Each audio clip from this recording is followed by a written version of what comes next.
Hello friends, welcome to our digital platform Kalam Academy. As you seeing, today we'll discuss about problem solving classes in the context of RPSC second grade exam. जहां आज हम बात करेंगे उन important questions के बारे में जो कलाम संस्थान द्वारा आयोजित 18 टेस्ट सीरीज में स्टूडेंट्स के लिए सबसे बड़ी परेशानी बनी थी, या ये कहें कि ये जो संस्थान द्वारा 18 टेस्ट सीरीज का आयोजन करवाया गया था उनमें से कुछ ऐसे क्वेश्चंस थे जहां सबसे ज्यादा या उन क्वेश्चंस ने जो स्टूडेंट्स हैं उनके लिए इस एग्जाम्स को क्या क्या काफी कॉम्प्लिकेटेड बना दिया था। तो उन्हीं क्वेश्चंस को हम, जो कि लगभग 30-35 के आसपास ऐसे होने वाले हैं, उनको वन बाय डिस्कस करेंगे और यहाँ ये जानेंगे कौन से ऐसे जो कीवर्ड्स थे जिन्हें हम अगर ढंग से थोड़ा सा एनालाइज कर लेते तो फिर क्या होता, हमारे जो क्वेश्चंस है, जो माइनर जो हमारी जो मिस्टेक्स हमसे हुई है वो दूर हो सकती थी। तो यहाँ बात करेंगे हम सबसे पहले जो हमारा फर्स्ट क्वेश्चन है यहाँ पर, और वो आप देख रहे हैं कि यहाँ ग्रेट इंडियन डेजर्ट्स या राजस्थान के फिजियोग्राफिक डिवीजन से ये जो क्वेश्चन है ये पुटअप यहाँ पर हुआ है। तो यहाँ जो फर्स्ट क्वेश्चन है वो हमारा ये, यहाँ पर इसको जानेंगे कि यहाँ जो हमारा कीवर्ड्स है, देखो सबसे पहले हमें क्या करना है कि क्वेश्चन को बहुत ढंग से क्या करना है, एनालाइज करना है। क्योंकि यहाँ मैक्सिमम जो स्टूडेंट्स है वो क्या प्रॉब्लम करते हैं कि उनके साथ जो एक बड़ा जो प्रॉब्लम है, जो इश्यू है, वो क्या होता है कि क्वेश्चंस के जो कीवर्ड्स है ना उनको नहीं समझ पाते। यहाँ कीवर्ड की अगर बात करें कि यहाँ सीधी सादी सी बात है कि यहाँ पर हमारे डेजर्ट की बात हो रही है, और यहाँ दूसरा जो बात हम यहाँ पर कि एक ही बात है कि नहीं है, क्या नहीं है, भाग नहीं है। यानी इनमें से कुछ ऐसे यहाँ पर जो कि रीजन दिए हुए हैं जो हमारे इस थार मरुस्थल का भाग नहीं है। अब आप देखो कि हमने यहाँ क्या किया, कीवर्ड्स को सेलेक्ट किया और उनके आंसर अब निकालना बड़ा इजी हो जाएगा। नहीं, आपको पता है कि नहीं बताना है। तो यहाँ जो सबसे पहला क्वेश्चन, अगर हम हमारे डेजर्ट की बात करेंगे तो आप सभी यहाँ जानते हैं कि थार मरुस्थल में यहाँ सबसे पहले बीच में से एक जो रेंज जारी है जिसका नाम है अरावली रेंज। अब ये जो अरावली जो रेंज है, इस रेंज के साइड में ये जो यहाँ हमारा जो इसका जो एरिया था 61.11 जो % था, ये डेजर्ट है। अब इस डेजर्ट में हमने क्या बात की कि इसे हमने दो पार्ट्स में डिवाइड किया, एक एरिड और एक सेमी एरिड, शुष्क और अर्धशुष्क। और अगर हम अर्धशुष्क की बात करते हैं तो अर्धशुष्क मरुस्थल को, जो थार मरुस्थल है, इसके अर्धशुष्क पार्ट को हमने सबसे पहले ऊपर यहां नाम दिया घग्गर क्षेत्र। जो आप सब जानते हैं घग्गर क्षेत्र की बात, कौन कौन से उसमें जिले आते हैं। और उसी के नीचे हमने दूसरे रीजन की बात की, था शेखावाटी एरिया। शेखावाटी, अब उसी शेखावाटी एरिया को बांगर प्रदेश कहते हैं।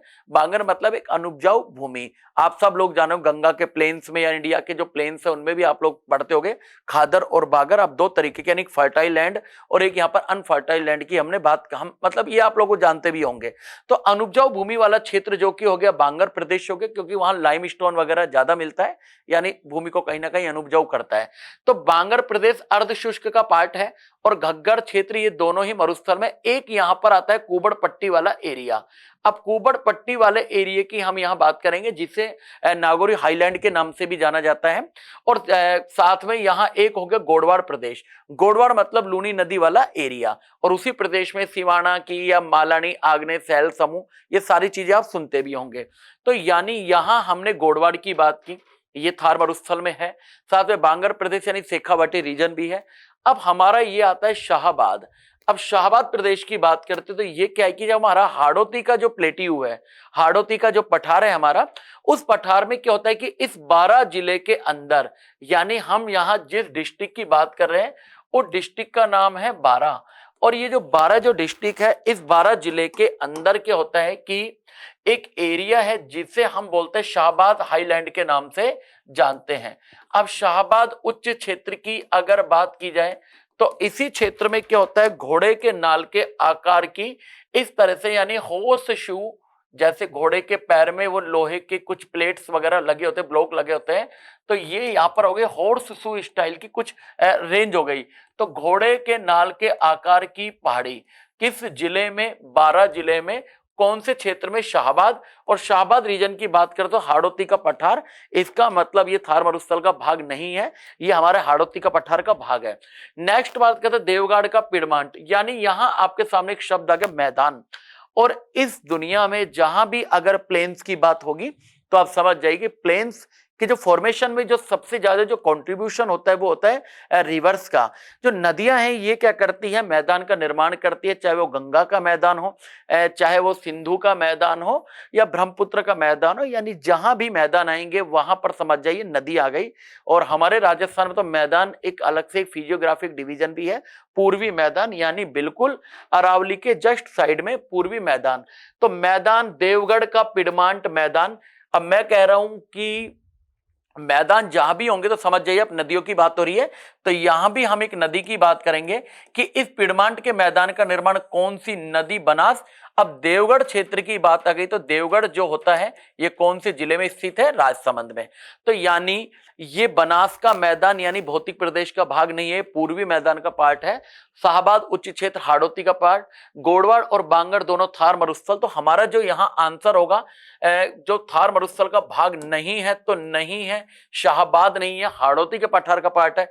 पिडमांट का मैदान पूर्वी मैदान का पार्ट है, तो ये भी इसका आंसर। तो यहां हमारा जो आंसर होगा करेक्ट होगा थर्ड नंबर, यानी इसका ऑप्शन फर्स्ट वाला और ऑप्शन 4 वाला। ये था हमारा इस क्वेश्चन।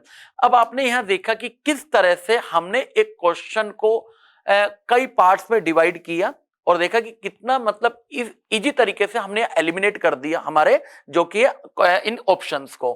अब नेक्स्ट यहां क्वेश्चन आएगा जो हमारा होगा वो होगा कि राजस्थान में ऑब्स्ट्रैकल जो सैंड ड्यून्स हैं इनकी हम यहां बात करेंगे, यानी अवरोधी बालू का स्तूप। अवरोधी आप समझ गए होंगे कि जब किसी कंटिन्यू किसी डायरेक्शन की और हवा का अगर फ्लो है, रास्ते में मृत कंकाल है यानी जो स्केलेटन है या पेड़ है या कुछ चट्टानें अगर आ जाएंगी तो आपको पता है कि वो उनके मार्ग में क्या है, बाधा उत्पन्न करेगा। बाधा उत्पन्न करेगा तो सैंड वहीं पर रुक जाएगी, रुकेगी तो छोटे छोटे सैंड ड्यून्स बन जाएंगे। तो उन्हीं में से एक सैंड ड्यून है जिसका नाम है अवरोधी ऑब्स्ट्रैकल जो सैंड ड्यून्स है हमारे, यानी यह कहे कि बैरियर उनके मार्ग में आ गया, बैरियर सैंड ड्यून्स भी आप इसे कह सकते हैं। तो इसकी बात करेंगे तो राजस्थान में ये देखो पुष्कर और ये बूढ़ा पुष्कर की बात हो रही है जयपुर की, नाग पहाड़ यानी अजमेर हो गया, और बिचून पहाड़ मतलब जयपुर, और साथ में जोबनेर की बात करेंगे तो ये भी जयपुर की है। ये सारे वो रीजन हैं जहां पर इस तरीके के बैरियर जो सैंड ड्यून्स हैं हमको देखने को मिलेंगे। और जब यहां पर बात हो बालू का स्तूप की तो ये सबसे ज्यादा राजस्थान में जो देखने को मिलेंगे वो कौन से जिले में मिलेंगे, जैसलमेर। अब सैंड ड्यून्स की बात आ गई तो एक बात हमारे सामने और होगी कि बालू का स्तूप हमने हमारे मरुस्थल को 2 पार्ट्स में डिवाइड किया था, अभी थोड़ी देर जस्ट पहले से पहले वाले क्वेश्चन में हम डिस्कस किया, शुष्क और अर्धशुष्क। तो जो शुष्क पार्ट है आप लोगों ने पढ़ा भी होगा कि एक हम उसे बोलते हैं बालू का स्तूप युक्त और एक मुक्त। तो जो बालू का स्तूप यानी ये हो गया हमारा थार डेजर्ट, और इसे हम 2 भागों में डिवाइड करते हैं, एक शुष्क है और दूसरा कौन सा है, अर्धशुष्क, एरिड एंड सेमी एरिड। और इस थार मरुस्थल को 2 भागों में बांटने वाली जो वर्षा रेखा है उसका नाम है यहां पर 25 सेंटीमीटर। अब देखो यहां हमने एक वर्ड लिखा है सेंटीमीटर, और ये जो सेंटीमीटर वर्षा रेखा है ये क्या करेगी, इस हमारे डेजर्ट को 2 पार्ट में क्या करती है, डिवाइड करती है। जैसे यहां वापिस हम अगर बात करें तो हमारी ये इस तरह से अरावली रेंज की बात हो रही है। ये देखो यहां ये इस तरह से, एक सेकंड रुक जाइए, ये अरावली रेंज की बात हो रही है। अब इस अरावली रेंज के साथ यहां पर हम क्या करेंगे, ये हमने किया कि इसके साइड में पूरा का पूरा मरुस्थल, और इस मरुस्थल को हम क्या करेंगे, एक सेकंड रुक जाइए आप लोग, और अब इसे हम क्या करते हैं, बिल्कुल इस तरह से इसे 2 पार्ट्स में डिवाइड कर लेते हैं। इस थार मरुस्थल को कितनी सेंटीमीटर, 25 सेंटीमीटर। अब जब सेंटीमीटर आता है ना तो कभी क्या होता है कि सेंटीमीटर को कन्वर्ट किया जाता है मिलीमीटर में। कैसे करेंगे, 1 सेंटीमीटर बराबर 10 मिलीमीटर। तो यानी यहां जो 25 सेंटीमीटर है आप इसे मल्टीप्लाई कर दीजिए 10 से, तो यानी 250 जो है mm यानी मिलीमीटर बन जाएगा। तो कभी भी इस तरीके का क्वेश्चन आए कि थार मरुस्थल की जो आइसोरेन लाइन है यानी मरुस्थल की समवर्षा रेखा है वो कितनी वर्षा है, 25 सेंटीमीटर। और अगर हम यहां पर आएंगे तो ये आपको यहां मिल जाएगी देखने को कितने सेंटीमीटर, 10 सेंटीमीटर। यानी इस थार मरुस्थल की सबसे पश्चिमी सीमा का निर्धारण कितने सेंटीमीटर करती है, 10 सेंटीमीटर। और थार मरुस्थल की अगर बात करें कि इस तरह से यहां पर ये जो वर्षा रेखा होगी ये कितने सेंटीमीटर होगी? 50। और वापस मैं बार बार एक ही बात कह रहा हूं कि 1 सेंटीमीटर बराबर जो होता है वो होता है कितना? यहां पर 10 मिलीमीटर। तो यानी इसको हम कह सकते हैं 250 मिलीमीटर, और ये कितना हो गया हमारा? 500 मिलीमीटर। तो मरुस्थल की समवर्षा रेखा कितनी सेंटीमीटर? 25 मिलीमीटर है, तो आप 250 कर देंगे। और राजस्थान की समवर्षा रेखा 50 यानी 500 मिलीमीटर। तो इस थार मरुस्थल की हमने बात की कि पूर्वी सीमा कितने सेंटीमीटर? 50। और इसी थार मरुस्थल की पश्चिमी सीमा का निर्धारण कितना? 10 सेंटीमीटर के द्वारा।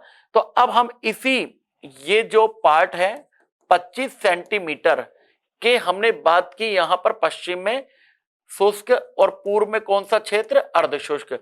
तो इस शुष्क को हमने यहां 2 पार्ट्स में डिवाइड किया। एक था बालू का स्तूप, कौन सा एरिया होता है? मुक्त क्षेत्र। और दूसरा यहां कौन सा होता है? युक्त क्षेत्र। अब इसमें अगर हम बात करें कि बालू का स्तूप मुक्त क्षेत्र जो होगा वो कितने सेंटीमीटर, वो कितने प्रतिशत पर? 41.50% पर। और यहां ये होता है इस तरह से युक्त क्षेत्र। एक सैंड ड्यून्स फ्री एरिया है और एक सैंड ड्यून्स के साथ है। तो जो बालू का स्तूप मुक्त क्षेत्र 41.50 और बालू का स्तूप युक्त क्षेत्र 58.50।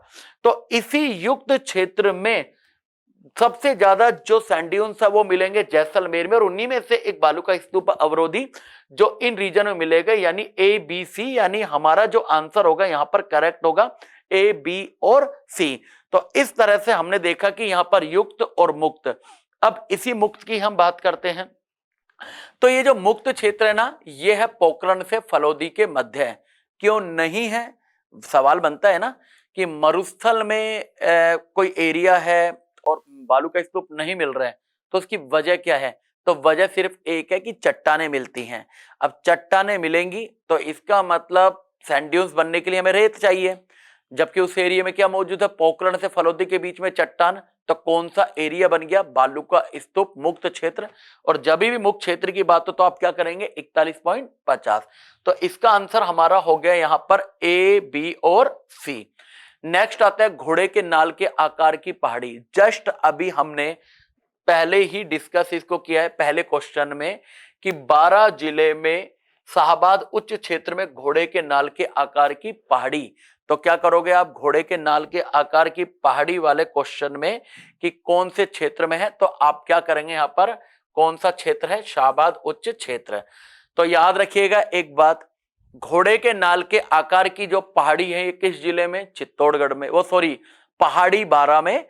और घोड़े के नाल के आकार की आकृति किस जिले की? चित्तौड़गढ़।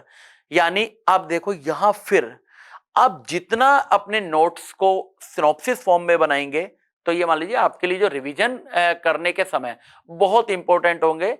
यानी जहां सिनॉप्सिस की बात हो, यानी संक्षिप्त नोट्स की, तो वहां आपको मल्टीपल रिवीजन करने में बहुत मतलब मान लीजिए सुविधा रहती है, और आप बहुत ज्यादा बार आपका रिवीजन कर सकते हैं क्योंकि समय कम लगता है। तो सवाल क्या बना? शाहबाद उच्च भूमि यानी घोड़े के नाल के आकार की पहाड़ी, रामगढ़ पहाड़ी कहां पर स्थित है? शाहबाद उच्च भूमि। यानी बात करें शाहबाद उच्च भूमि तो कौन सा जिला? 12। और अगर 12 की बात करें तो कौन से भौतिक प्रदेश का भाग है? हाड़ौती का पठार। नेक्स्ट आते हैं यहां पर, कौन सा क्षेत्र बालू का स्तूप मुक्त प्रदेश है? जस्ट अभी हमने बात ही की है यहां पर। और ये कितना प्रतिशत एरिया? 41.50। और अभी हमने बात की पोखरण से कौन सा एरिया है? फलोदी। तो यहां आप ये मानिए कि ये जो एरिया है पोखरण है, और नेक्स्ट ये जो एरिया है यहां पर क्या नाम है इसका? फलोदी।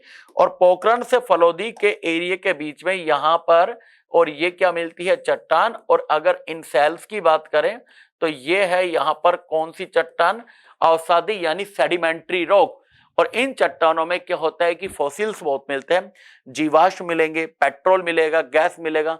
तो इस एरिया में सबसे ज्यादा एक्सकेवेटेड जो किया जाता है यानी किन खनिजों का उत्पादन? तो आपका आंसर होगा तेल और गैस। तो आगे से याद रखिएगा, बालू का स्तूप मुक्त प्रदेश कितने प्रतिशत पर है? तो आप ये करेंगे कहां से कहां तक है? यहां से यहां तक है। और दूसरी अगर बात करेंगे क्यों नहीं मिलते, तो इसलिए नहीं मिलते क्योंकि यहां पर सेडिमेंट्री रॉक मिलेंगी। और दूसरी बात, इस क्षेत्र से किन चीजों का उत्पादन होता है, तो आप करेंगे तेल और गैस। नेक्स्ट आगे चलते हैं। उत्तर पश्चिम मरुस्थल के कौन संदर्भ में निम्नलिखित कौन सा स्टेटमेंट, यानी यहां पर देखो स्टेटमेंट्स की बात हो रही है। मैं बार बार कह रहा हूं अपने क्वेश्चंस के आप पार्ट्स कर लीजिए। सबसे पहले क्वेश्चन को समझने की मेन कीवर्ड या उस क्वेश्चन में मेन किस चीज को फोकस किया जा रहा है। तो यहां सबसे पहले तो बात किसकी हो रही है, मरुस्थल की, है ना। उत्तर पश्चिम प्रदेश आपको कोई मतलब नहीं है, सिर्फ एक बात की मरुस्थल की बात हो रही है। और उसमें हमें कुछ स्टेटमेंट्स दे रखे हैं और हमें विचार करके यहां पर बताना है कि उनमें कि निम्नलिखित कथनों पर विचार कीजिए। और क्या कि इस प्रदेश में नदियों द्वारा रेतीली मिट्टी से बांगर, अब देखो अभी जस्ट पहले हमने बात की बांगर प्रदेश की, तो बांगर प्रदेश और बाढ़ से रोही का मैदान, क्योंकि ये जो हमारी अरावली पर्वतमाला है और अरावली पर्वतमाला के पश्चिम में यानी मरुस्थल की साइड में, जो अरावली पर्वतमाला के पश्चिम में अरावली के जो मतलब पर्वत पदीय क्षेत्र फुट हिल्स, तो उस एरिया में बाढ़ के द्वारा किसी समय मैदान का निर्माण किया गया था और इसी मैदान को क्या बोलते हैं, रोही। तो यानी ये क्वेश्चन बिल्कुल सही, यानी ये सॉरी स्टेटमेंट सही है। नेक्स्ट, इस प्रदेश की पश्चिमी सीमा का निर्धारण 50 सेंटीमीटर, भैया गलत है ये गलत है। हमने यहाँ देखा है कि मरुस्थल पश्चिमी सीमा यहाँ पर कितना है, 10। 50 तो बिल्कुल राजस्थान की संवर्ष रेखा है, यानी राजस्थान की जो आइसोरेन लाइन है वो 50 सेंटीमीटर है, यानी ये जो क्वेश्चन है यहाँ पर हमारा गलत हो गया, यानी ये स्टेटमेंट ये गलत है। और साथ में इस प्रदेश के सिवाना में बिल्कुल सही है, गोलाकार पहाड़ियां मिलती है। सिवाना मतलब बालोतरा में गोलाकार पहाड़ियां मिलती हैं, मालानी आग्नेय शैल समूह के नाम से जानते हैं, जिनमें रायोलाइट और साथ में यहां पर मिलता है ग्रेनाइट। ये काफी मात्रा में ये सब्सटेंस मिलते हैं देखने को इन पहाड़ियों में।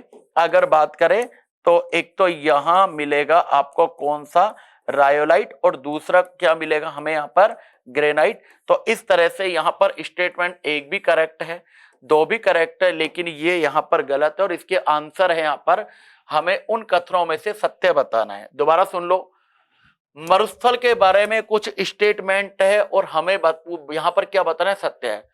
पहले आपको ऑप्शंस नहीं देखना, पूरा क्वेश्चन ऊपर से नीचे तक देख लेना कोई यहाँ पर लाइन है या नहीं है। जब आप इस क्वेश्चन को पूरा, यानी हमारे 3 कीवर्ड्स हुए इसमें, मरुस्थल के बारे में जो स्टेटमेंट दे रखे उनमें हमें क्या बताना है, सही बताना है, सही सत्य कथन। तो यहां पर हमारा 1 सही है, 3 सही है, 2 गलत है।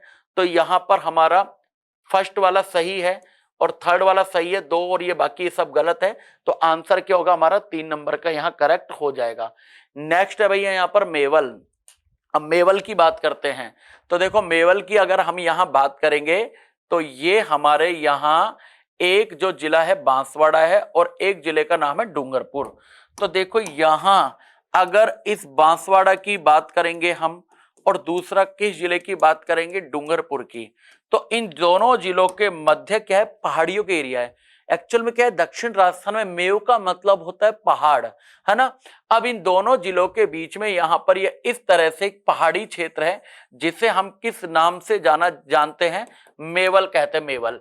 तो यहाँ मेवल कौन से जिले, बांसवाड़ा डूंगरपुर, बिल्कुल एकदम ये वाला तो ठीक है। लेकिन हम ये भी जान लेते हैं गोगुंदा से कुंभलगढ़ के मध्य का पठारी क्षेत्र, तो इस पठारी क्षेत्र को बोलते हैं, क्या बोलते हैं इसे, भोराट का पठार। अब भोराट के पठार की बात कर लेते तो भैया इसके बारे में भी आप देखो थोड़ा सा सुन लीजिए। तो यहाँ क्या होता है कि ये एक जगह है, जगह का नाम है कुंभलगढ़, ठीक है। और एक साथ में यहाँ भी जगह है, यहाँ का मतलब कहाँ, यह भी बताएंगे आप लोगों को, है ना। अब ये जो गोगुंदा है ये बात हो रही है उदयपुर की, और ये जो कुंभलगढ़ है ये है कहां पर, राजसमंद।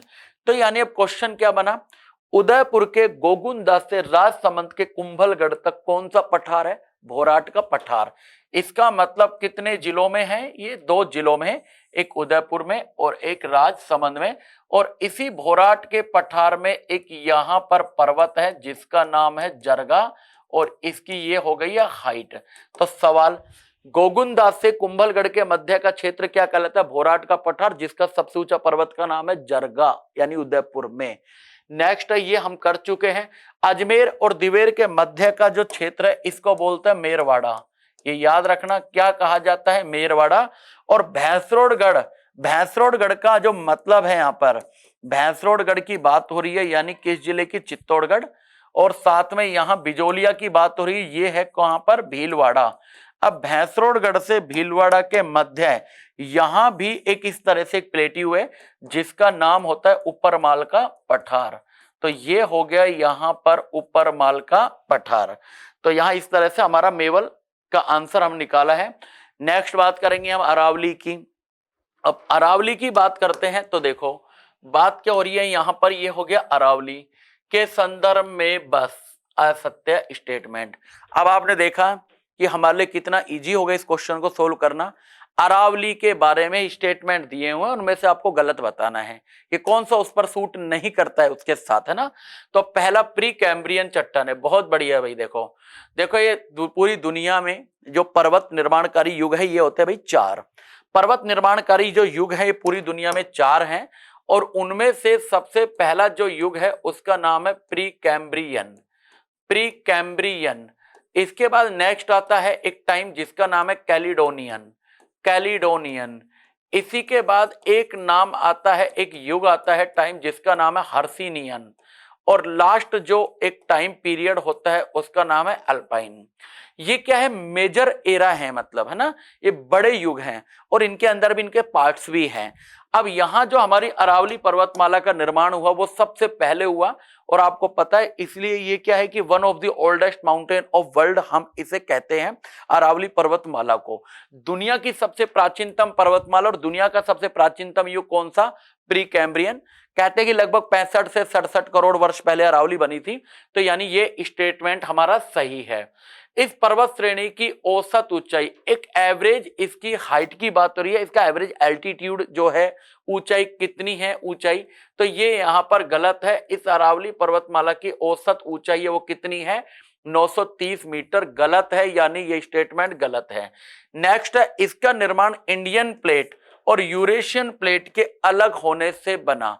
अलग होने से इसका क्या हुआ, निर्माण हुआ, यानी इनमें एक डाइवर्जेंट प्रोसेस हुआ। डाइवर्जेंट प्रोसेस यानी एक अपसरण क्रिया, जैसे यहां यूरेशियन प्लेट और इंडियन प्लेट्स, और इंडियन प्लेट्स में जब मूवमेंट्स हुआ तो यहां पर ये इस तरह से ये एक दूसरे से दूर गई, और बीच में से क्या हुआ, जब मैग्मा ये जो लावा के रूप में जैसे ही वो ऊपर आया और यहाँ पर इस तरह से फोल्ड होकर और ये हमारी रेंज बन गई, यानी फोल्डेड माउंटेन्स, इसलिए हम अरावली को बोलते हैं वलित पर्वतमाला। तो यहाँ पर इंडियन प्लेट और यूरेशियन प्लेट। अच्छा, प्रोसेस कौन सा है, यहाँ पर 2 चीजें होती है, एक अपसारी क्रिया होती है और एक अभिसारी। तो यहां दोनों चीजें क्या हुई, दूर गई दोनों प्लेटें, यानी यहां अपसरण यानी डाइवर्जेंट प्रोसेस हुआ।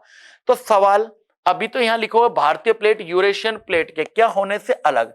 अब अलग है या बोल दे कि इंडियन और यूरेशियन प्लेट की अभिसरण क्रिया द्वारा या अपसरण क्रिया द्वारा। तो यहां आप इसे कह सकते हो ये कैसा प्रोसेस है, एक अपसरण प्रोसेस है, यानी अपसरण क्रिया द्वारा, या इसे मैं बार बार बोल रहा हूं ना कि डाइवर्जेंट प्रोसेस की बात हो रही है, और एक होता है कन्वर्जेंट अगर पास आती है तो यानी इसका यहां भी बिल्कुल इसी तरीके से इसका निर्माण हुआ, स्टेटमेंट सही है। अरावली का विस्तार उत्तर पूर्व से दक्षिण पश्चिम की ओर। अब अगर इसकी बात और करें तो अभी मैंने यहां देखो क्या किया था, दोबारा एक बार बात कर लेते हैं। चलो भाई देखो, यहां अगर हम इसकी बात करें तो ये जो हमारी अरावली पर्वतमाला है ये इस तरह से, तो अरावली पर्वतमाला और ये इस तरह से, ये लो भाई यहां पर ये थोड़ा सा एक सेकंड साइड में लेते हैं अरावली को, ये लीजिए एक सेकंड, थोड़ा सा ये देखो, देखो ये अरावली पर्वतमाला कुछ इस तरह से है। अब इस तरह से है तो हम इसको क्या करेंगे यहां पर कि ये जो है यहां इस दिशा का नाम है दक्षिण पश्चिम और यहां ये है उत्तर पूर्व। राजस्थान में आप देख रहे हो इसका जो एक्सटेंशन है ऐसा ही है, कुछ इस तरीके से लिखा हुआ है, उत्तर पूर्व से दक्षिण पश्चिम की ओर बढ़ता जाता है। तो आप देखा कि उत्तर पूर्व दक्षिण पश्चिम की ओर इसकी चौड़ाई जो विड्थ है वो लगातार बढ़ती जा रही है, नैरो से ब्रॉड शेप में होती जा रही है। तो पश्चिम की ओर, दक्षिण पश्चिम की ओर इधर से इधर बढ़ती जा रही है, ये स्टेटमेंट भी इसका सही है। यानी यहां पर हमारा 1 नंबर, 3 नंबर और 4 नंबर सही है। तो इसका मतलब कौन से असत्य कथन कौन सा है, सेकंड वाला इसका जो आंसर है। नेक्स्ट आते हैं हम, 30 सेंटीमीटर समवर्ष रेखा राजस्थान के किस जिले से होकर नहीं गुजरती है? नहीं गुजरती, इसके लिए मैं आपको एक मैप दिखाता हूं, देखो, जिसके माध्यम से क्या होगा, थोड़ा सा आप लोगों के लिए चीजें इजी हो जाएंगी। अब 30 सेंटीमीटर वर्षा रेखा किस जिले से नहीं गुजरती? पाली, चूरू, बीकानेर और बाड़मेर। दोबारा पहले तो जिलों को याद रखें क्योंकि अभी मैप आएगा। एक तो पाली है हमारे यहाँ पर। अब देखो यहां फिर आपको थोड़ा सा एलिमिनेट करना है चीजों को। 30 सेंटीमीटर याद रखना है वर्षा रेखा, यानी हम वर्षा रेखा की बात कर रहे हैं, किस जिले से होकर नहीं गुजरती। अब यहां हम काटते हैं उस मैप को, जानते हैं यहां पर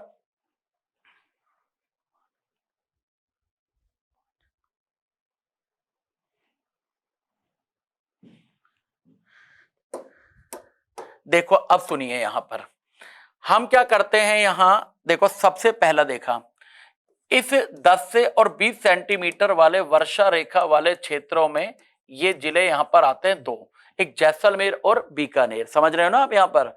अब बीकानेर यानी दो दो रीजन में आ गया, वो 10 से 20 और 20 से 40 के एरिया में भी है, यानी वो 30 सेंटीमीटर की वर्षा रेखा की बात हो रही है यहां पर। अब हम नेक्स्ट आते हैं 20 से 40 के बीच में, जिसमें 30 की भी बात होगी। और यहां ये हमारा जिला हो गया, कौन सा हो गया, यहां बाड़मेर की हम बात करेंगे, बाड़मेर की बात करेंगे, और यहां हम जोधपुर की बात करेंगे, बीकानेर की बात करेंगे, एक हम यहां चूरू की बात करेंगे, हनुमानगढ़ की बात करेंगे, और किसकी बात करेंगे, गंगानगर की। अब हम बात करें 30 सेंटीमीटर वर्षा रेखा किस जिले से नहीं गुजरती। हमारा देखो ऑप्शन में बाड़मेर था, बीकानेर था, चूरू भी था। अब पाली नहीं है, पाली कहाँ आएगा, पाली की अभी हम बात करेंगे।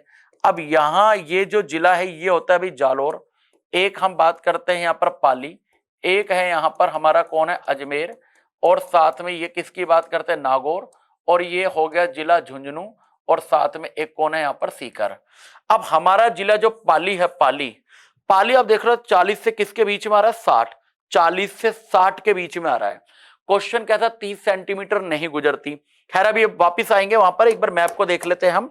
अब देखो यहां 60 से 80 के बीच में आते हैं, 60 से 80 के बीच में आएंगे तो ये हो गया उदयपुर हो गया, और राजसमंद हो गया, और साथ में कौन हो गया, एक सेकेंड, उदयपुर हो गया, राजसमंद हो गया, और साथ में एक आपका हो गया यहाँ चित्तौड़गढ़, साथ में भीलवाड़ा, बूंदी की बात करते हैं, चित्तौड़गढ़ और साथ में भीलवाड़ा, एक जिला है यहाँ पर बूंदी, और ले लेते हैं भाई टोंक, और साथ में जयपुर और दौसा। अभी यहाँ बात कर लेंगे अलवर, और साथ में भरतपुर, और ये जिला हो गया भाई यहाँ पर धौलपुर। अब ये सारे जिले आ रहे हैं 60 से 80 के बीच में, 60 से 80 के बीच में। देखो अभी यहाँ ध्यान से देखना, इससे कई क्वेश्चंस आपके सोल्व हो जाएंगे। अब हम बात करते हैं 80 से अधिक, 80 से और 90 के बीच में। अब ऐसा करते हैं, बड़ा सिंपल सा है, पहले 90 से अधिक जान लेते हैं, बाकी सब बच जाएंगे। अब इस 90 से अधिक वाले जो जिले हैं, 90 सेंटीमीटर से अधिक बारिश हो रही है, जिला कौन सा है, बांसवाड़ा। यहां पर एक जिला कौन सा हो जाएगा आपका, झालावाड़, और साथ में एक जिला और हो जाएगा दक्षिणी बारा, पूरा बारा नहीं, केवल दक्षिणी बारा, बांसवाड़ा, झालावाड़, बारा, और एक जिला यहां पर जो होगा वो होगा सिरोही। ये वो जिले हैं, एरिया हैं जिनमें 90 सेंटीमीटर से अधिक बारिश होगी। 90 सेंटीमीटर से अधिक बारिश सिरोही, बांसवाड़ा, झालावाड़ और बारा। अब हमारा रह गया 80 से 90 के बीच में, बाकी जो भी जिले हैं, जैसे डूंगरपुर हो सकता है, यहाँ पर डूंगरपुर की बात करें और कोटा की बात करें, ये होता 80 से 90 सेंटीमीटर। अब राजस्थान का एक क्षेत्र आपको दिख रहा है, यहाँ पर आबू लिखा हुआ है, कितने सेंटीमीटर से अधिक, 150 सेंटीमीटर से अधिक बारिश होती है केवल राजस्थान में, एक ही जगह पर, कहां पर, आबू में। तो हमारा क्वेश्चन क्या था, आपने देखा यहां पर हमारा क्वेश्चन ये कह रहा था कि एक सेकेंड, और ये देखो 30 सेंटीमीटर समवर्षीय रेखा राजस्थान के किस जिले से नहीं गुजरती, तो नहीं गुजरती, तो इसका आंसर क्या था, पाली था, क्योंकि पाली 40 से 60 के बीच में था। तो इस तरह इस हमारा क्वेश्चन उस मैप की सहायता से देखो कितना इजी हो गया है। नेक्स्ट आता है, जनवरी के महीने में निम्न में से किस जिले का तापमान 10 डिग्री सेल्सियस से अधिक होता है। अब यहां देखो हम बात कर रहे हैं कौन से महीने की, जनवरी की बात करते हैं, और यहां तापमान कितना डिग्री, 10 डिग्री सेंटीग्रेड से और क्या होता है, अधिक होता है। तो यहां भी देखो एक मैप है जिसकी सहायता से आपके क्वेश्चन सोल्व हो जाएंगे। देखो यहां पर हमारा ये जो मैप है, अब आप इस मैप में यहां देख पा रहे हैं कि जो हमारा उत्तरी राजस्थान है, क्योंकि देखो हम पोलर एरिया की तरफ कंटिन्यू बढ़ते हैं ना, ये सब जानते हो, पोलर यानी ध्रुवीय क्षेत्र। जब पोलर एरिया की बात करते हैं तो यहां देख रहे हो कि बीकानेर, चूरू, गंगानगर, हनुमानगढ़, यहां 6 डिग्री सेंटीग्रेड से अधिक, सॉरी क्या होता है, कम तापमान होता है, 6 डिग्री से कम तापमान। आप इस इमेज को माइंड में रखेंगे, क्योंकि जब आप क्वेश्चन सोल्व करेंगे आपके एग्जाम में, तो आपको ये जो पिक्चर्स है ना, ये आपके माइंड में क्लिक होंगी, है ना। और जब कोई पिक्चर अगर आपके माइंड में क्लिक होने लग जाए तो समझ जाइए आपके क्वेश्चन सोल्व होना स्टार्ट हो जाएंगे। क्योंकि एक सबसे अच्छा तरीका है कि चीजों को पिक्चराइज करना, विजुअलाइज करना। सुना हुआ कम याद रहता है, देखा हुआ ज्यादा याद रहता है, मेमोरी में एक लंबे समय तक स्टोर हो जाता है। कुछ नहीं करना है, उत्तरी राजस्थान में 6 से डिग्री से कम तापमान, और हमारा जो हाड़ौती का पठार है वहां पर 10 डिग्री से अधिक, साथ में एक हम पूर्वी दक्षिण पश्चिम और आएंगे, क्या नाम, बाड़मेर। तो आप देख रहे हैं 6 से कम बीकानेर, चूरू, 6 से कम जो तापमान होता है वो चूरू में होता है, बीकानेर में होता है, साथ में झुंझुनू में होता है, हनुमानगढ़ और गंगानगर। ये वो है जहां पर 6 डिग्री से क्या होगा, कम तापमान। अब 6 डिग्री से और 10 डिग्री के बीच में आप इसको छोड़िए, इसको नहीं करना है। करना क्या है, 6 से कम और 10 से अधिक, बीच के में सारे जिले बच गए क्योंकि उनकी संख्या ज्यादा है। हम स्मार्ट वर्क करेंगे, हम जो है यहाँ पर हार्ड वर्क हमें नहीं करना है। और स्मार्ट वर्क ये कहते हैं कि आप किस तरीके से कम समय में कम एनर्जी के साथ अपने क्वेश्चन है ना उनको निकाल सकते हैं। तो हमें हार्ड वर्क सिर्फ वही करना है जहां उसका प्रॉपर आउटपुट निकले स्मार्ट तरीके से, और ऐसा आउटपुट स्मार्ट तरीके से यहां निकलेगा। 4 जिलों को आप 4-5 जिलों को ऊपर याद रखेंगे, गंगानगर, हनुमानगढ़, साथ में बीकानेर, चूरू, झुंझुनू। 6 डिग्री से क्या होता है, कम। 10 डिग्री से ज्यादा होता है हाड़ौती वाले रीजन में चलते हैं, झालावाड़ को छोड़ दो, कोटा, बारां, बूंदी और सवाई माधोपुर, और एक कोना यहां पर बाड़मेर, 10 डिग्री से ज्यादा। इसके अलावा जितने भी आपके जिले बच गए वो 6 से 10 के बीच में आते हैं। अब हमारा क्वेश्चन यहां यही कह रहा था कि राजस्थान के कौन से जिलों का तापमान 10 डिग्री से ज्यादा, तो इन जिलों को देख लीजिए कि सवाई माधोपुर, बूंदी, कोटा, बारां और बाड़मेर। और ये देखो यहां, अब आप देखेंगे कितना इजी आपके लिए उस क्वेश्चन को सोल्व करना हो जाएगा। 10 डिग्री से सेंटीग्रेड से अधिक तापमान, तो देखो यहां पर हमने बात की बाड़मेर की, बारां की, कोटा की, बूंदी की, बिल्कुल सवाई माधोपुर भी था, यहां पर झालावाड़ नहीं था। तो अब इस इमेज को जब आप लोग घर पे वर्क करें तो एक रफ, या आप जब एग्जाम में अपने क्वेश्चन सोल्व करें तो उसको क्या करेंगे, एक रफ डायग्राम। ये वो एरिया जहां 6 से कम, ये वो एरिया है जहां पर 6 से, वो सॉरी 10 से ज्यादा, और 10 से ज्यादा, बाकी जो बच गए 6 से 10 के बीच में। देखो कितना मतलब एक सिंपल एक तरीका है ये आपके क्वेश्चन को सोल्व करने का। नेक्स्ट आते हैं, किन जिला समूह को उनकी औसत वार्षिक वर्षा के अनुसार आरोही क्रम में हमको क्या करना है, व्यवस्थित करना है, आरोही क्रम में क्या करना है, सेट करना है। अब इसके लिए हमको करना क्या है भाई, देखो एक मैं सिंपल सा आपको तरीका बता रहा हूं। यहां पर देखो आपको भाई करना क्या है कि ये जो डायरेक्शन है ये है दक्षिण पश्चिम। एक सेकंड रुक जाइए, ये जो दिशा है ये हो गई है दक्षिण पश्चिम, और ये पश्चिम, और ये उत्तर पश्चिम, और ये दिशा है उत्तर, और ये है उत्तर पूर्व, और ये है पूर्व। यहां आते हैं हम दक्षिण पूर्व, और ये जो दिशा है वो कौन सी है, दक्षिण। कुछ नहीं करना है, बड़ा मैं सिंपल से एक तरीका बता रहा हूं आप लोगों को। देखो आपको करना क्या है कि यहां इस तरह से, और ये लो, एक इस राजस्थान को हमने 2 जगह डिवाइड कर दिया वर्षा के क्षेत्रों के आधार पर। हैवी रेनफॉल होता है इन एरियो में, इनमें हैवी रेनफॉल होता है, और यहां पर बारिश क्या हो रही है, कम। अब इसमें मैं सिर्फ कुछ नहीं करूंगा, ये लिख दिया कम वर्षा, और यहां पर लिख दिया अधिक वर्षा, ठीक है। अब आप देखो यहां किस तरह से आपके क्वेश्चन सोल्व होंगे। अब कम वर्षा, एक सेकंड, अब आपकी जो कम वर्षा यहां पर होगी तो देखो दक्षिण पश्चिम, पश्चिम, उत्तर पश्चिम और उत्तर पूर्व, ये वो डायरेक्शन से एरिया है जिनमें बारिश कम होती है। दक्षिण, दक्षिण पूर्व, अब यहां इस बात को ऐसे, दक्षिण, दक्षिण पूर्व, पूर्व है ना, ये वो दिशा। इनमें क्या हो रही है भाई, यहां पर दक्षिण हो गया, और इनमें क्या हो रही है, जो बारिश हो रही है वो कैसी हो रही है, यहां पर ज्यादा हो रही है।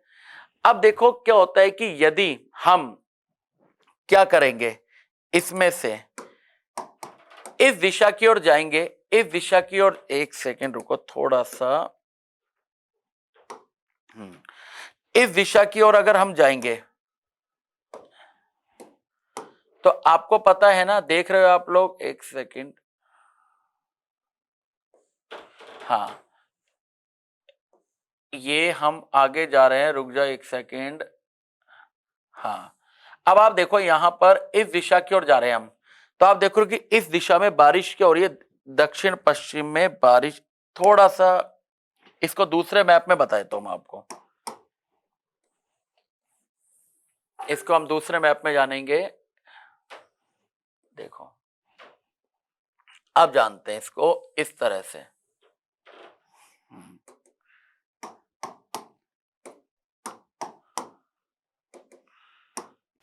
दिशा हो गई भी आप लोगों की, देखो अब सुनिए, ये हो गई है दिशा हमारी दक्षिण, और ये इसकी सब डायरेक्शन है, और ये हो गया है, और ये साथ में ये वाली में, ये हो गई है उत्तर, और दिशा उत्तर पश्चिम, और ये पश्चिम, और ये दिशा है दक्षिण पश्चिम। अब हमें क्या करना है, ये जितनी भी डायरेक्शन है ये वाली, ये डायरेक्शन कह रही है हैवी रेनफॉल को शो कर रही है, यानी इस एरिया में बारिश ज्यादा होती है। अब दूसरी हम अगर बात करें तो ये पश्चिम है, उत्तर पश्चिम है, और ये क्या है उत्तर दिशा। अब यहां पर इन डायरेक्शन में बारिश क्या हो रही है, कम, ये लो भाई, ये बारिश हो रही है इन एरिया में कम, एक और ये और इस तरह से। अब इनके अंदर मैं लिख देता हूं यहां पर अधिक वर्षा इन डायरेक्शन में या इस एरिया में, और यहां इस एरिया में लिख देते हैं कम वर्षा। अब हमें करना क्या है, कुछ नहीं करना, और देखो जब हम दक्षिण पश्चिम से उत्तर पूर्व की ओर जा रहे हैं तो बारिश कैसी हो रही है, देखो आप देखो इस एरिया में बारिश यानी अधिक वर्षा, ग्रीन कलर मतलब अधिक वर्षा। दक्षिण पश्चिम से उत्तर पूर्व की ओर जाओगे तो वर्षा की मात्रा घटेगी, यानी ये हमने यहां से यहां का जो सीक्वेंस बनाया, ये बनाया हमने, कौन सा क्रम बनाया हमने, ये आरोही क्रम बन रहा है, वो सॉरी आरोही क्रम, अधिक वर्षा से कम वर्षा वाले क्षेत्रों की ओर जा रहे हैं, ठीक है। अब यहां पर क्या होता है कि यहां क्या करेंगे, इस दिशा की ओर जाएंगे हम, ऊपर से अगर नीचे की ओर आते हैं तो वर्षा की ओर, ये वर्षा की मात्रा में वृद्धि हो रही है। पश्चिम से पूर्व की ओर जाएंगे तो वर्षा बढ़ेगी, पूर्व से पश्चिम की ओर आएंगे तो घटेगी, दक्षिण पूर्व से और उत्तर पश्चिम की ओर आ रहे तो वर्षा कम, और ऐसे अगर उत्तर पश्चिम से दक्षिण पूर्व की ओर आ रहे तो वर्षा की मात्रा में वृद्धि होगी। उत्तर से दक्षिण की ओर आएंगे तो वर्षा की मात्रा में क्या होगी, वृद्धि, और नीचे से ऊपर की ओर जाएंगे तो वर्षा की मात्रा में कमी। अब आप ये देखने की जो वर्षा का आरोही क्रम में अवरोही क्रम में पूछा है, आप देखने की वो जिले की लोकेशन क्या है। जैसे मैं पूर्वी राजस्थान की बात करूं या दक्षिणी राजस्थान की, तो आप देख पा रहे होंगे यहां पर कि दक्षिणी राजस्थान हो, पूर्वी हो, दक्षिण पूर्व हो या दक्षिण पश्चिम के कुछ जिले, सिरोही तक, जालोर तक, इन एरियो में बारिश हो रही है भाई ज्यादा, तो हमेशा टॉप पर आएंगे, टॉप पर आएंगे तो वो अवरोही क्रम बनेगा। आरोही में सबसे कम वर्षा वाला या सबसे छोटे एरिया वाला, जो भी मतलब न्यूनतम के किसी मामले में न्यूनतम हो, चाहे वो एरिया वाइज हो चाहे रेनफॉल के मामले में हो, वो जिला आता है। अब इसका आंसर निकालने के लिए हमें क्या करना है, देखो यहां पर हमें क्या करना है कि जिलों को कौन से क्रम में सेट करना है, हमें आरोही क्रम में। अब हम यहां देख रहे हैं जोधपुर, बारिश हो रही है कम, इससे ज्यादा हो रही है, इससे ज्यादा, इनमें सबसे ज्यादा बारिश होती है, यहां पर सीक्वेंस गड़बड़ हो गया, यहां पर बारिश हो रही है सबसे कम, ठीक है, लेकिन बाड़मेर के बाद बूंदी गलत है, इन तीनों जिलों में सबसे ज्यादा बारिश बूंदी में होती है। आप देख रहे हो भाई बूंदी यहां पर इस एरिया में, और दक्षिण पूर्व में बारिश ज्यादा होती है बजाय जयपुर के, जयपुर और जयपुर के बाद और भी जिले हैं। अब नेक्स्ट है हमारा यहां पर कौन है, झुंझुनू, बिल्कुल सही है, सबसे कम बारिश होती है, झुंझुनू की बात हो रही है। झुंझुनू के बाद कौन है यहां पर, अलवर, ये भाई झुंझुनू आ गया। अब झुंझुनू के बाद कौन है, अलवर, ठीक है, यहां तक तो ठीक है, सबसे कम इसमें, उससे ज्यादा इसमें। अब इसके बाद यहां पर कौन है, धौलपुर, ये इसके पूर्व में है, और भी ज्यादा बारिश होगी, ये यहां मुझे ठीक लग रहा है, लेकिन इसके बाद और देख लेते हैं, जयपुर, जयपुर के बाद चूरू, गलत हो गया, क्योंकि भैया चूरू तो यहां पर सबसे कम बारिश इन जिलों में चूरू में होगी, तो यानी इसका आंसर कौन सा होगा, 3rd नंबर वाला क्वेश्चन सॉल्व। देखो कितना इजी क्वेश्चन है और आप लोग इसे रट रहे हैं और आपको लगता है कि इस क्वेश्चन को कैसे सोल्व करेंगे। कुछ नहीं करना है, 4 यहां पर आपको डायरेक्शन याद करनी, ये वाला बिल्कुल ये जो फंडा है ना इसको याद कर लेना। मैं कह रहा हूं आपके क्वेश्चन जिंदगी में गलत नहीं होंगे, है ना। इसके बाद नेक्स्ट आगे चलते हैं, इसके बाद है भाई नेक्स्ट आगे चलते हैं और ये आ गया कोपेन का जलवायु वर्गीकरण। अब कोपेन के जलवायु के वर्गीकरण के आधार पर कुछ संकेताक्षर यानी कुछ वर्ड्स दे रखे और इनका मीन्स जानना है।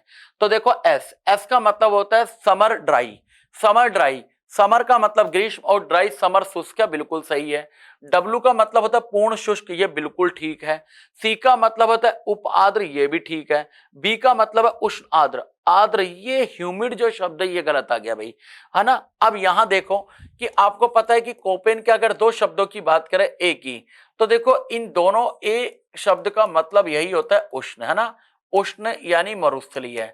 अब आपको पता है कि यहां पर ए और यहां पर क्या होता है कि भैया बी, है ना, उष्ण मरुस्थलीय है।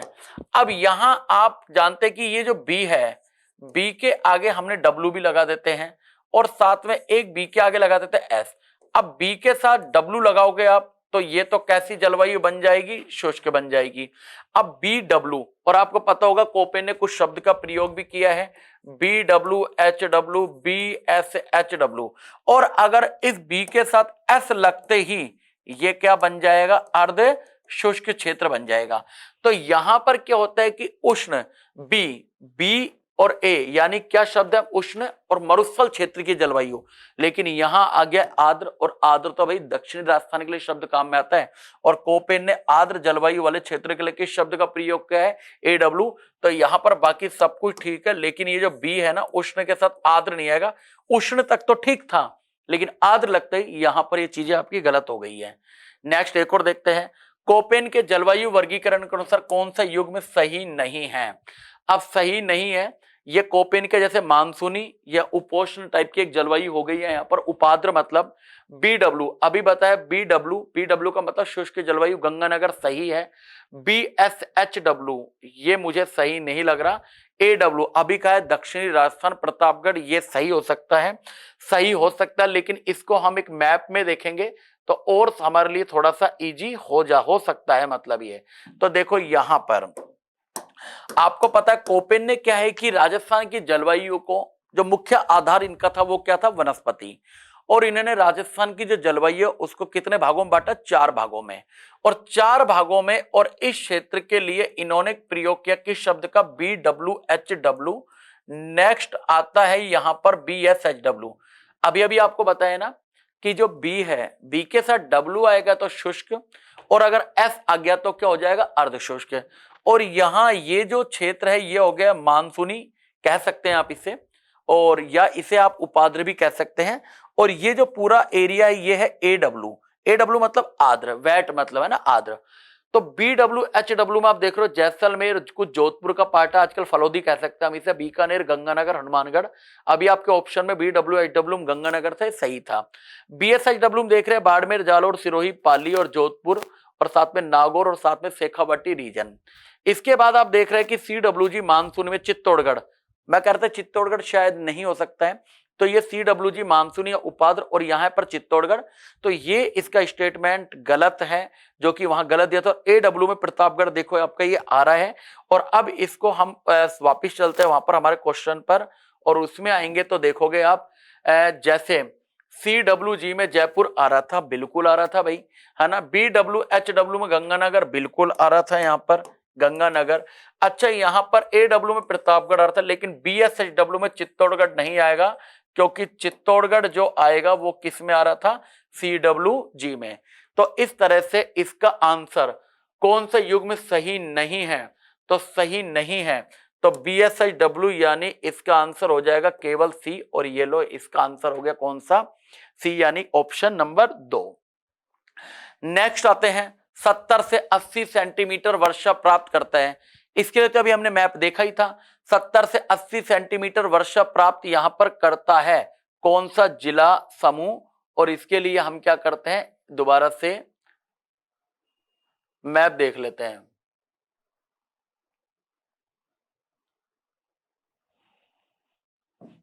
अब 70 से 80 सेंटीमीटर वाला, तो यहां देखो आप इसको एक बार ध्यान से देखेंगे इस मैप को, जिसमें आपके पूर्वी राजस्थान, क्योंकि यहां पर 60 से 80 में आपका पूर्वी राजस्थान वाला जो है एरिया कवर हुआ पड़ा है, कवर हो रहा है। और इन्हीं में से जो भी जिले हैं या जो भी जिले हैं, क्योंकि हमारे 70 की सेंटीमीटर की बात करें, 70 से 80 इस एरिया में हम चलेंगे, और इस एरिया में जो भी जिले हैं देख लेते हैं भैया ये मिलते हैं कि नहीं मिलते।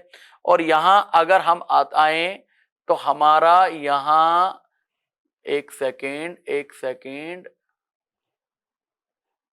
यहां 70 से 80 सेंटीमीटर में आते हैं।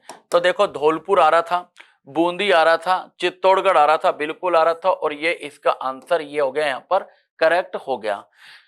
इसके बाद नेक्स्ट आते हैं, कौन सी नदी सही सुमेलित नहीं है, देखते हैं भाई।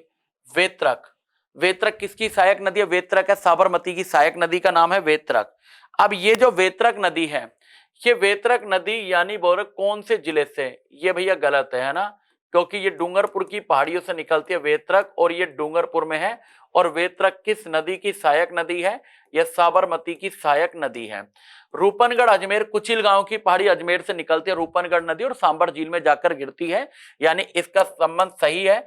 आपको पता होगा कि निम्बार्क संप्रदाय की जो प्रधान पीठ है सलेमाबाद, वो इसी नदी के किनारे स्थित है, रूपनगढ़ के किनारे। ये यहाँ पर कौन सुमेलित नहीं है? ये तो नहीं है, ठीक है। इसके बाद रूपनगढ़, ये सही है।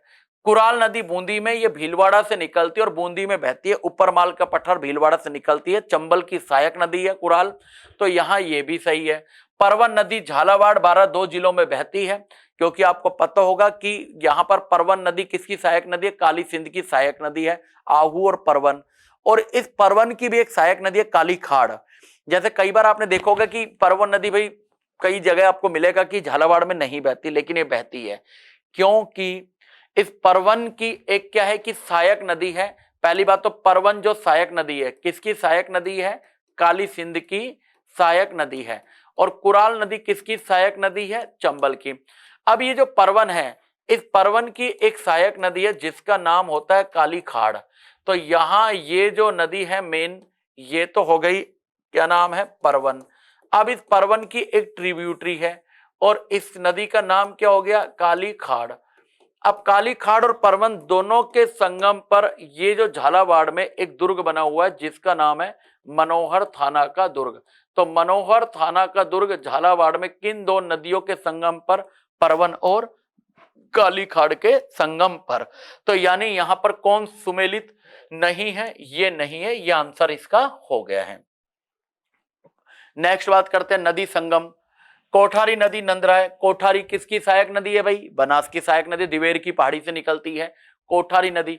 ये लो भाई, यहां पर इसे दिवेर की पहाड़ी से निकालते हैं कोठारी नदी को, और साथ में, और ये जो कोठारी नदी है किसकी सहायक नदी बताइए अभी आपको? बनास की।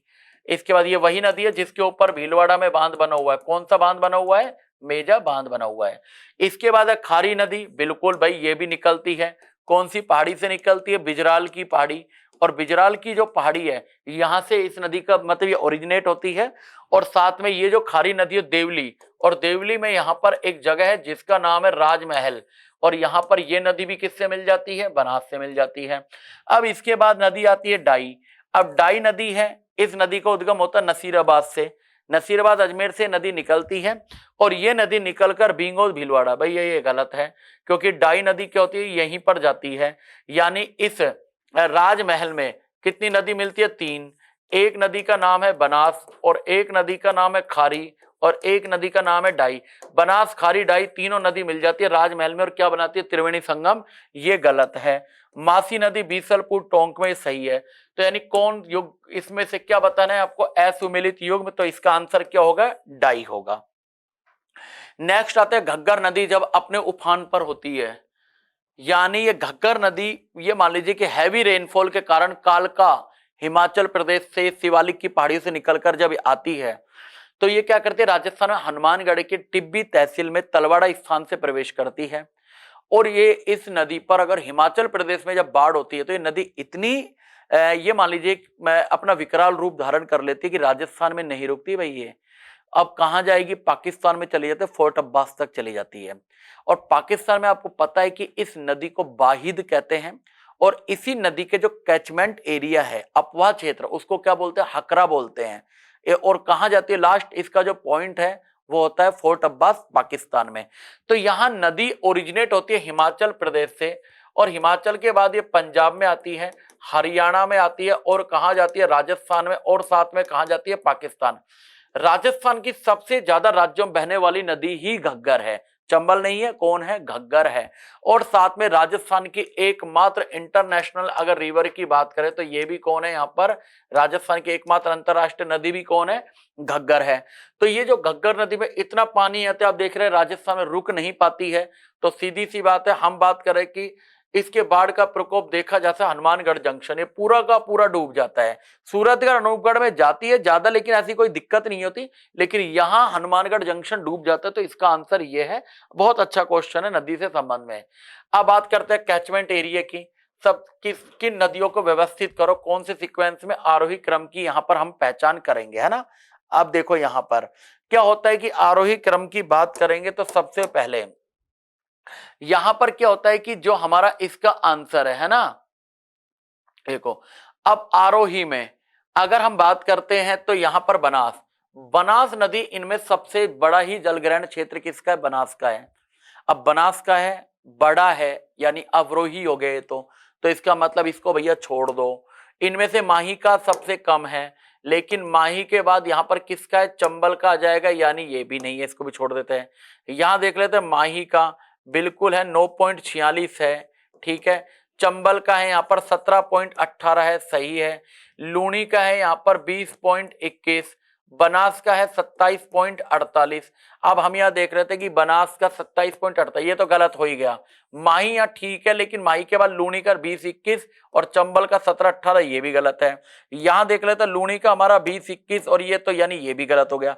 तो यहाँ पर इन नदियों के कैचमेंट एरिया की बात करें तो सबसे और कौन से क्रम में आरोही, तो माही 9.46, चंबल 17.18%, लूणी 20-21 और बनास 27.48।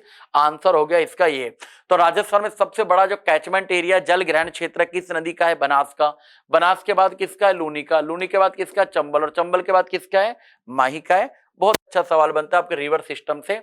बनास नदी के बारे में आपको क्या बताना है, यहां पर एक गलत स्टेटमेंट बताना है। अब वो स्टेटमेंट क्या है, राजसमंद जिले में खमनोर की पहाड़ी से बिल्कुल करेक्ट है, ये यहीं से निकलती है भैया। इसके बाद पूर्णतः राजस्थान भाव की दृष्टि से सबसे लंबी नदी, सही है। कुछ जगह इसकी लंबाई 480 किलोमीटर है, कहीं आपको 512 मिलेगी। और चंबल नदी की एनसीईआरटी के अनुसार लंबाई है 135 किलोमीटर। एनसीईआरटी के अनुसार 135 किलोमीटर है चंबल की लंबाई, लेकिन अगर हमारे सिंचाई विभाग के अनुसार बात करें तो 322।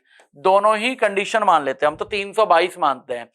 322 भी मानेंगे तो भी आप देखो कि चंबल बनास से तो इसकी लंबाई कम ही है, जबकि राजस्थान की सबसे लंबी नदी कौन है, चंबल। सबसे ज्यादा राज्यों में कौन बहती है, घग्गर। फिर भी राजस्थान के अंदर एंटायरली राजस्थान के अंदर फ्लो होने वाली जो सबसे बड़ी नदी है वो कौन है, बनास। तो सबसे लंबी नदी है पूर्णतः राजस्थान बहने वाली, ये भी सही है, ये भी सही है। सीवान व चंद्रभागा, भैया ये गलत हो गया, क्योंकि ये जो नदी है चंद्रभागा नदी, जिसे हाड़ोती की गंगा कहते हैं, इस चंद्रभागा नदी को क्या बोलते हैं, हाड़ोती की गंगा। और ये जो चंद्रभागा नदी की अगर हम बात करें तो ये तो किसकी सहायक नदी है, काली सिंध की सहायक नदी है। काली सिंध की चंद्रभागा, उजाड़, चवली, आहू, परवन, ये सारी इसकी सहायक नदी है। चंद्रभागा, आहू, परवन, उजाड़, चवली, है ना, याद करना, उजाड़ नदी काफी अच्छी नदी है ना। तो इस तरह से यहां पर ये स्टेटमेंट हो गए गलत। यह अध्यारोपित नदी, सुपर इम्पोज्ड नदी है ना। नदी का जो पेटा है वो क्या होता है कि और नदियों के अपेक्षा क्या है, ऊपर है। तो क्या होता है कि एक सुपर इम्पोज्ड नदी है, चंबल में जाकर मिलती है। तो यहाँ पर ये भी सही है, ये भी सही है, ये भी सही है, असत्य कथन है। तो ये क्या है, ये वाला स्टेटमेंट, यानी ये इसका क्या हो गया आंसर। सीवान और चंद्रभागा किसकी सहायक है, काली सिंध की। यहां दे रखा है किसकी सहायक है, बनास की, जो कि गलत हो गया है। नेक्स्ट आते हैं, एक नदी के बारे में बताना, फीचर्स को हमको देखना है और बताना है। यहाँ पर हमको क्या करना है, आइडेंटिफाई करना नदी कौन सी है। तो यहाँ पर यह नदी थानागाजी में उदयनाथ की पहाड़ी से निकलती है और इस नदी को वरा और लसवारी कहते हैं। खारी को नहीं बोलते हैं, खारी अभी जाना बिजराल की पहाड़ी से निकलती है। रूपा रेल नदी है, बिल्कुल यहाँ से निकलती है। और इसी नदी के ये दो नाम है, पर इनको भी देख लेते हैं। रूपनगढ़ नदी अभी भी आई थी, अजमेर में बहती है, कुचिल गांव की पहाड़ी से निकलते, निम्बार्क संप्रदाय की प्रधान पीठ सलेमाबाद इसके किनारे स्थित है। गंभीर नदी की बात करें तो गंभीर नदी भाई कहां से निकलती है, नांदोती की पहाड़ी करौली से निकलती है। और इसी नदी को जो यूपी की बात करें तो यूपी में इस नदी को क्या बोलते हैं, उटंगन कहते हैं। इसी नदी के ऊपर पांचना बांध भी है, जिसमें 5 अन्य नदी भी गिरती है, भद्रावती, भैंसावट, अटा, माची और बरखेड़ा। भद्रावती, भैंसावट, अटा, माची, बरखेड़ा। इसी नदी के किनारे खानवा का क्या हुआ था भाई, युद्ध भी हुआ था। तो यहां पर क्या है कि गंभीर, रूपनगढ़, खारी नहीं है, कौन है, रूपरेल। यह आंसर इस नदी का हो गया है। अगला क्वेश्चन है, दक्षिण पूर्वी पठार स्थित त्रिकोणीय कांप बेसिन, यानी यहां पर आपका हो गया है हाड़ौती का पठार। अब हाड़ौती के पठार की हम यहां बात करेंगे तो यहां पर क्या होता है कि त्रिकोणीय कांप बेसिन, कांप का मतलब एक तरीके से मिट्टी हो गई है, एल्यूवियल सोइल की बात यहां पर हो रही है। और अब जब बेसिन बनाएगी, मैदान बनाएगी, तो हमेशा बड़ी नदियों का नाम ही आता है। चंबल है, बनास है, बड़ी है, लेकिन बनास हाड़ौती में जाती नहीं है, तो ये स्टेटमेंट हो गया गलत। परवन है, यहां पर पार्वती नीमाज एमपी की नदी है, ये भी हो गया गलत। चंबल है, बड़ी नदी है, काली सिंध है, पार्वती है, ये यहां पर सही लग रहा है। लेकिन यहां भी देख लेते हैं, काली सिंध आहू है, गोमती है, गोमती नहीं है। ये गोमती बहती है, कहां बहती है, गोमती बहती है उदयपुर में बहती है, सोम की सहायक है। माही नदी की सहायक सोम, सोम की सहायक कौन है, गोमती। ये भी गलत है, आंसर हो गया चंबल, काली सिंध, पार्वती।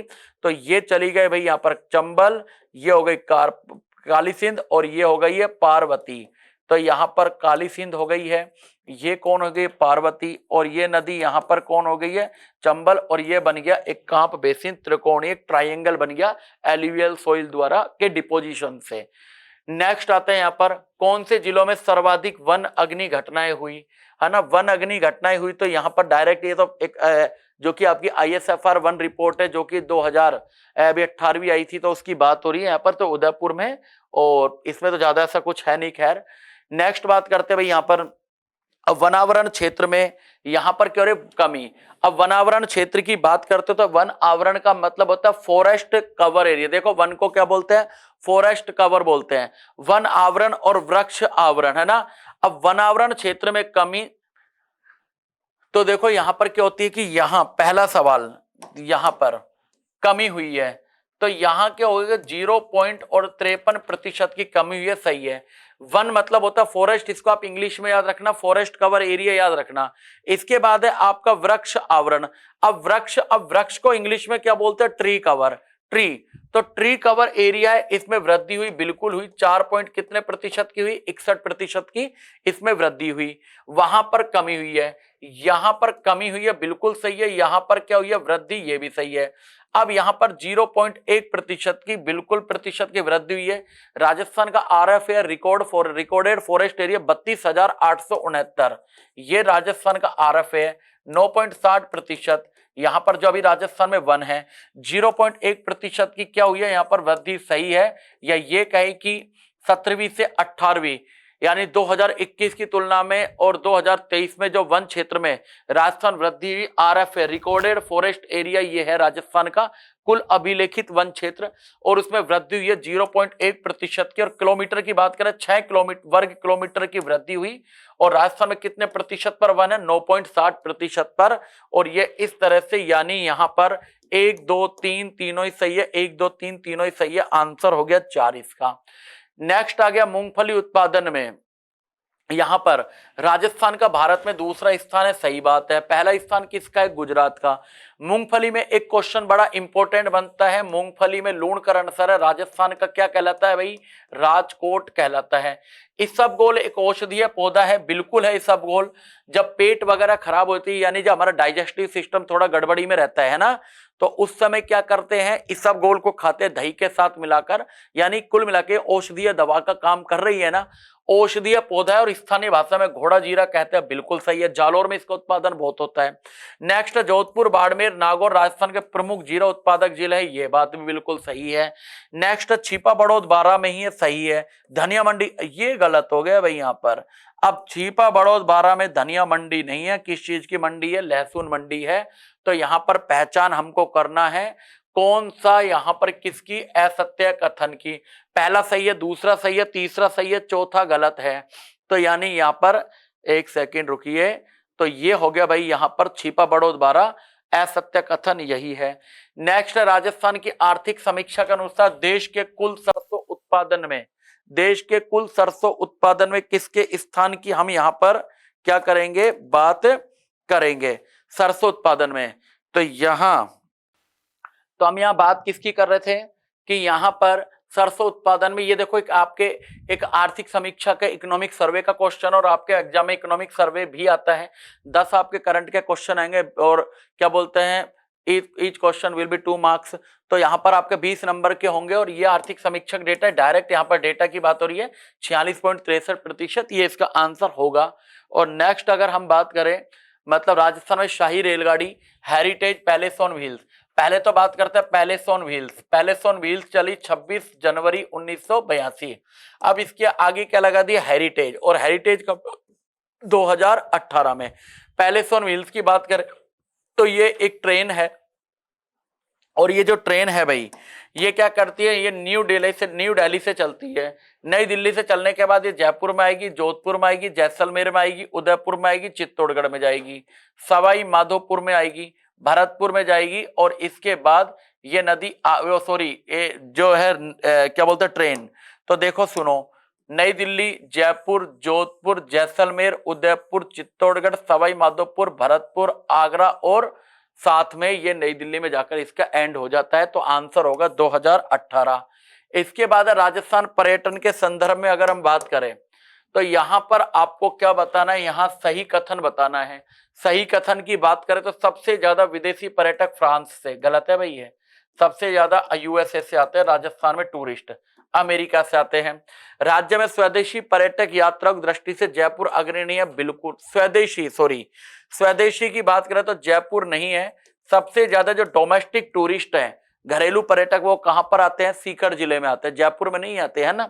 इसके बाद है राजस्थान, ये भी गलत है, ये भी गलत है, हमें सही बताना है। पर्यटन स्लोगन के साथ प्रतीकात्मक पशु चिंकारा है, गलत है, चिंकारा नहीं है, क्या है, ऊंट है, ठीक है, ये भी गलत हो गया। राजस्थान पर्यटन की टैगलाइन है राजस्थान भारत का तुल्य राज्य है, Rajasthan the incredible state of India, Rajasthan Bharat का अतुल्य राज्य है, ये सही है। तो यहां एक बात याद रखेगा, ये है टैगलाइन। अब टैगलाइन है तो यहां हम एक बात करेंगे स्लोगन, और स्लोगन जो हमारा वर्तमान में है वो है पधारो म्हारे देश। तो देखो शुरुआत हुई थी स्लोगन की, तो स्लोगन की शुरुआत हुई थी 1978 में, और ये जो स्लोगन था उसका नाम क्या था, ढोला मारू 1978 में।